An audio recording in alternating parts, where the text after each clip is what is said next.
Hello, bruv. We're back with another book.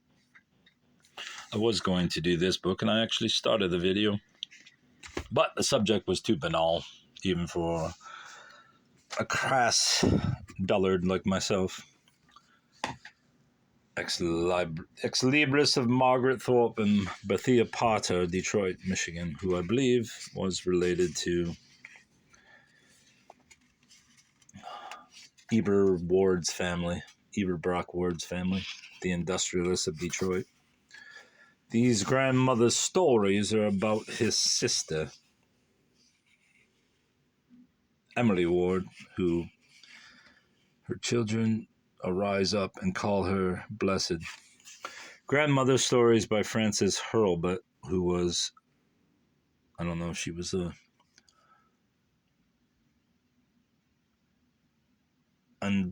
an actual niece of Emily Ward, the sister of industrialist Eber Brock Ward, as I said, but she lived in her house as Emily fostered many of her and Eber's sisters' children after both of them died rather young after having families. This was a birthday present for Emily Ward on her 80th birthday in 1889, privately printed at the Riverside Press, Cambridge, by Frances Hurlbut. To Aunt Emily Ward. Did I say Aunt Emmy? Aunt Emily Ward, a birthday present for her 80th birthday, March 16th, 1889, from one of the little girls. Neither these stories nor any that will ever be written can tell all her worth. To the poor, a friend who spared neither herself her time nor her money. To her brother, a guide and counselor. To her sister's children, a mother. To all good children, a precious Aunt Emily. These stories are written and dedicated to you, dearest auntie, and best mother, to help make happy your 80th birthday. May our Heavenly Father in His wisdom and love spare you yet longer to love and bless us. One of the children, February 7th, 1889.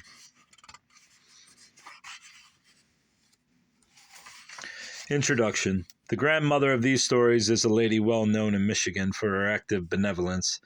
Aunt Emily, as she is affectionately called by all her old friends, and Grandma, as she is called by her adopted children and their children, is the sister of the late Eber Brock Ward, the well-known iron manufacturer, lumberman, and steamboat owner. His history and the history of the early progress in commerce and manufacture of the Northwest cannot be separately written. She was a great aid to him in his early business endeavors and advice and the opportune loan of money when much needed, and in superintending the fitting out of his fine fleet of steamships, in which she was to have had him pay for her work from $3,000 to $5,000 in stock, according to the size of the boat. Instead of giving it to her outright, he thought he could handle it more profitably in his own name, but always kept a will made in which her name was down for a share in proportion to his increased wealth. By his last will, she would have received $500,000 if the estate had been settled up as her brother expected.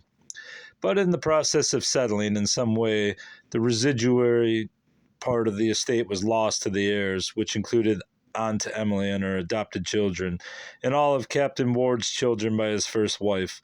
Two of these latter children are kindly supported by the bounty of his second wife, who fortunately received some $6 million of the estate. But it was through Aunt Emily's association with her brother and his reliance upon her judgment of character that she was enabled to assist so many young men who now in their prosperity fondly look up to her as the author of their advancement in life.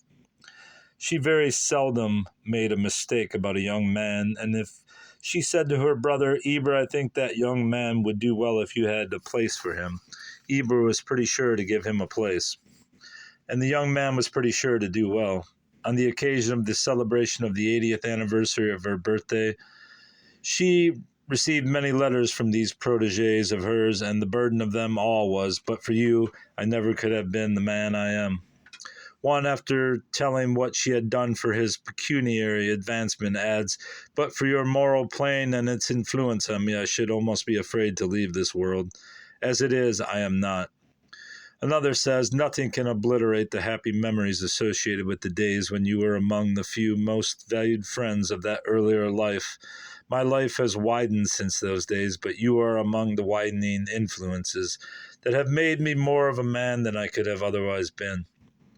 Another writes, if the halo of the many acts of love and mercy in which you have borne an active part during these 80 years could illumine your home during that celebration, your home will shine with a glory that is not of earth.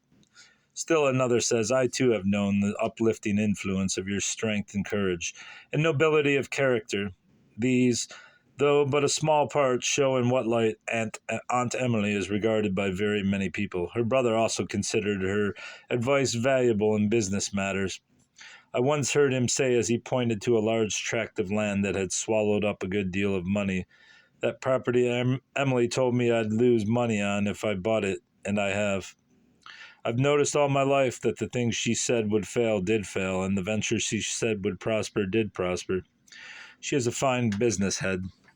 Her life of recent years has been necessarily more limited in its activities, both by increasing infirmities and a decreased income, and since her brother's death there have not been the business openings for protégés that she used to command, all that path of usefulness being closed to her.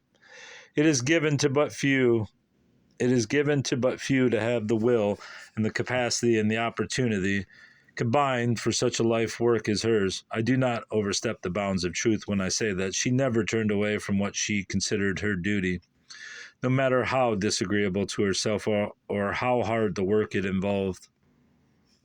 I have tried in these stories to give some idea of the good and faithful life she has lived, and if they accomplish that object and are acceptable memorial of her for her children and grandchildren and other dear ones whom she has loved and fostered, the author will feel that her work is not in vain. Grandmother stories, early days. Oh, Grandma, do tell us a story. And golden-haired Emily turns around in her grandma's lap and puts her arms around her neck and kisses her sweetly. Oh, yes, do. And little Porty runs up and tries to climb up on the same lap, and Grandma reaches down one hand to help him climb.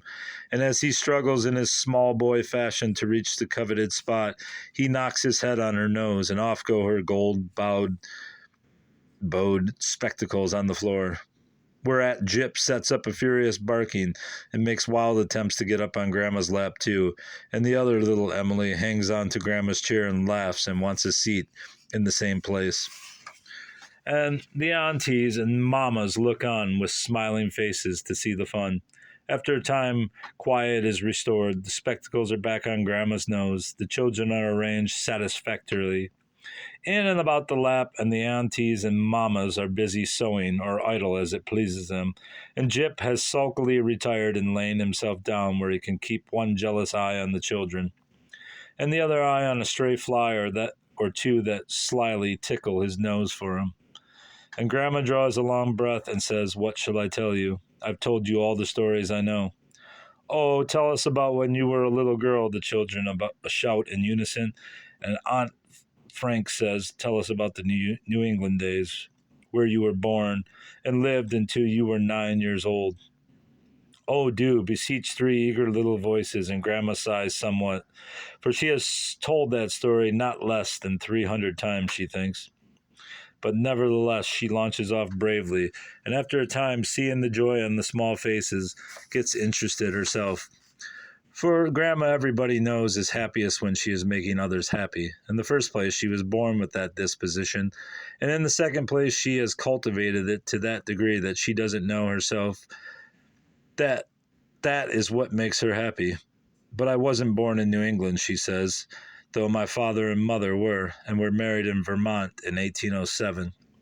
Grandma does love dates, so every once in a while she tucks in one, and as I like them myself, I follow her example. You see, a date just settles many things. If you know the date of an incident, you know half there is to be known about it without any telling. For instance, you know how they were dressed, what kind of bonnets they wore, whether of the coal scuttle kind or the saucer shape, whether their dresses were short and narrow or long and wide. Then you always know whether it is knee breeches and pigtails for gentlemen or long pantaloons and short cropped hair. Always a man's clothes are in the extreme. If his trousers are just below his knee, then his hair hangs down on his shoulders. And if his trousers are long enough to be respectable, then his hair is cropped so short that it gives them a kind of naked appearance that makes you uncomfortable to look at him. Then, too, you know who was president, whether it was before railroads and steamboats and telegrams and telephones and all the new things are after it. Now every one of you must grown up now every one of you most grown up children know all about 1807, of course. But here Grandma is waiting, looking up over her spectacles as much as to say, "What are you talking so long and so prosily about?" So I subside and Grandma resumes, "No, I wasn't born in New England.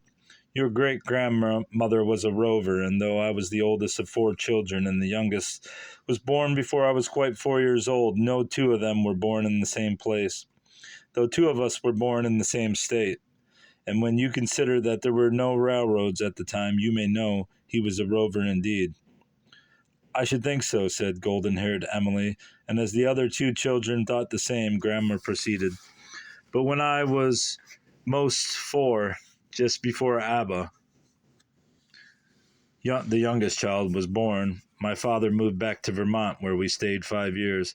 Yes, says little Emily, but you didn't tell us where the others were born." "Well," says Grandma, "I was born in Salina, New York. Sally was born in Manlius, New York, and Eber was born in Canada. How well I remember crossing the St. Lawrence River one stormy day late in the fall of 1811, although I was but a little bit of a girl. We were in a large sailboat, and Father and the man who owned the boat managed it. It was a dark, cloudy day and very windy when they started, but the wind kept rising instead of falling, and the waves kept growing higher and higher, until it seemed as if every wave would swamp the boat. It required all the skill Father had, and he was a good boatman, to keep the craft steady.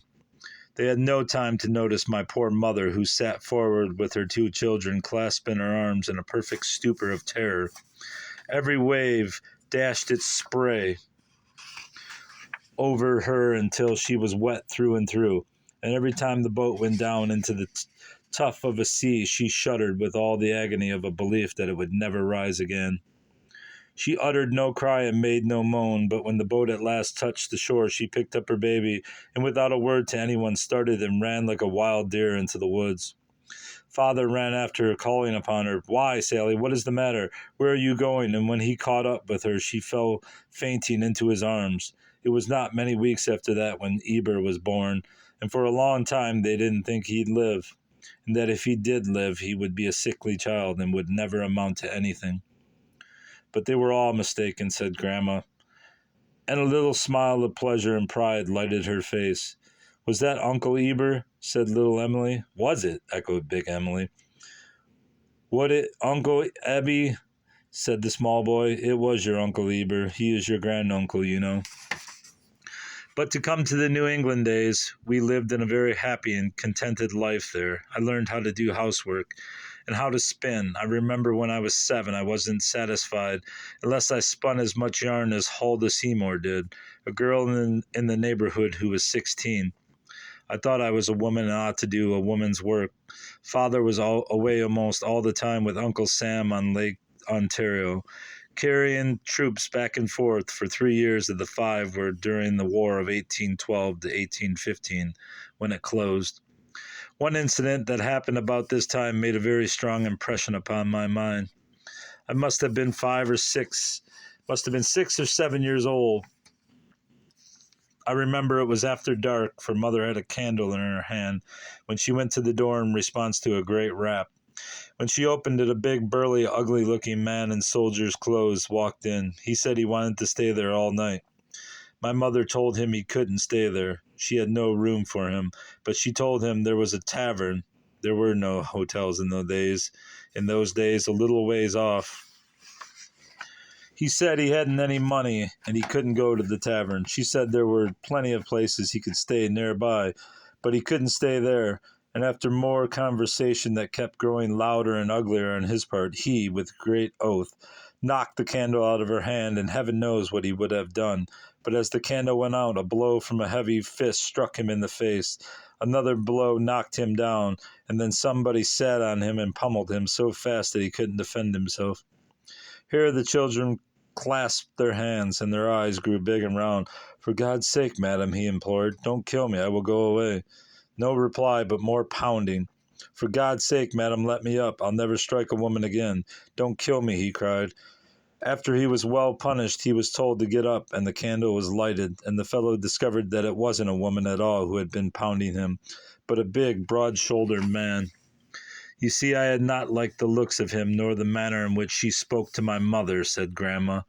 "So I had slipped out of the back door and ran over to Uncle Josh, who lived nearby, and told him there was an ugly man talking to Mother, and I wanted him to come with me right away. He put on his hat, and we walked quick, and then waited on the porch and looked through the window, so he could both see and hear what the fellow intended. As soon as he knocked the candle out of Mother's hand, Uncle Josh opened the door and sprang upon him, with the result I just told you." "Oh," said golden-haired Emily, "ain't I glad Uncle Josh pounded him." "And I too," said little Emily. "And me too," echoed baby Porty. "Well," said Grandma, "your Uncle Josh, though he was your great-granduncle, was a good man.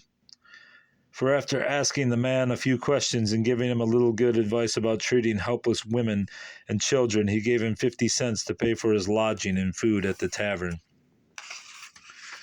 50 cents went farther in those days than they do now, said Grandma thoughtfully. "Did that man hurt you, Mamma?" said Porty wistfully. "Oh, no, my dear, but he intended to," and Grandma kissed the eager little face. Then 2 other pairs of lips were put up for a kiss, and little Emily said, "Oh, tell us another story," and the other children said, "Oh, do." But Grandma replied, "Let us wait until tomorrow." And the mamma said, "Yes, children, you go and play now," and rose to get their little bonnets and call Chloe the nurse. Then the children slipped off Grandma's lap, and away they went with Jip barking at their heels. And Grandma sent to her writing table and began to write letters, and the aunties picked up books and began to read, and all was still for a time.